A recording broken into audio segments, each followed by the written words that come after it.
Hello there. Welcome back to Right or Wrong, where we expose the mistakes that are sabotaging your academic success. I'm Taiwo from Delight Data Exploration, and today we're talking about something that can get your papers rejected before anyone gets to read your brilliant ideas. What's that? Citation disaster. You could have groundbreaking research, but mess up your citations, and your supervisors will question everything you've done. Here's the bitter truth. Poor citations don't just hurt your grade, they actually make you look unprofessional. Examiners see sloppy citation and they immediately said, if they can't get the basics right, then how can I trust this research? It's not fair, but it's actually reality. Poor citations are the first thing people notice about your work. So let's fix the biggest citation disasters I see over and over again. Disaster number 1, mixing citation styles like a confused DJ. You start with one style in chapter 1, switch to another in chapter 2, then throw in some random formats you invented yourself. See example on screen. You see page 10, Smith 2020 in parentheses. In page 15, Smith John, research method 2020. In page 20, you then go on to say, Smith says in their 2020 study. Pick one style and stick with it. Your supervisors shouldn't need to decode these 3 different systems in your paper. That's just harsh. If your university requires one specific style, everything should just follow that same format.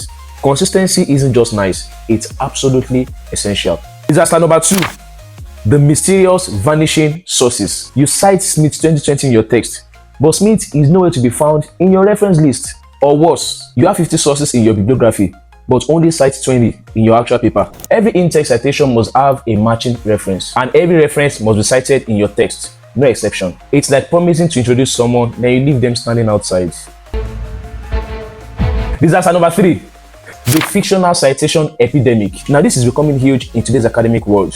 You sound citations that sound so real, but actually don't exist.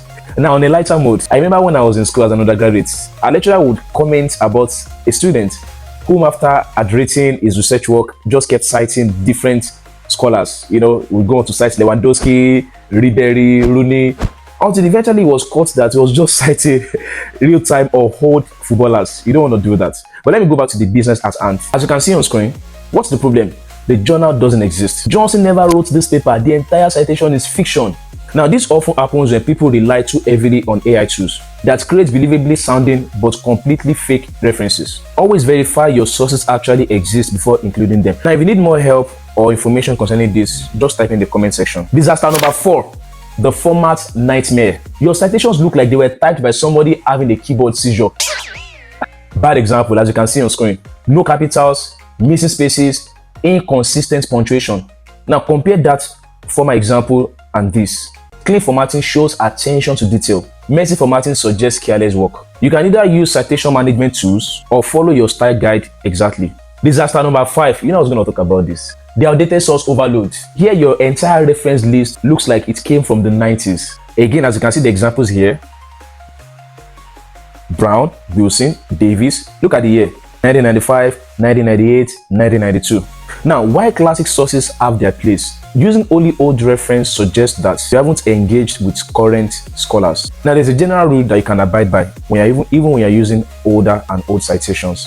At least 70% of your entire sources should be from within 5 to 10 years. Show you understand what's happening in your field right now, not what had happened decades ago. Disaster number 6, the Wikipedia and the blog citation crisis. As you can see on screen, here your reference list include wikipedia.com, randomblog.net.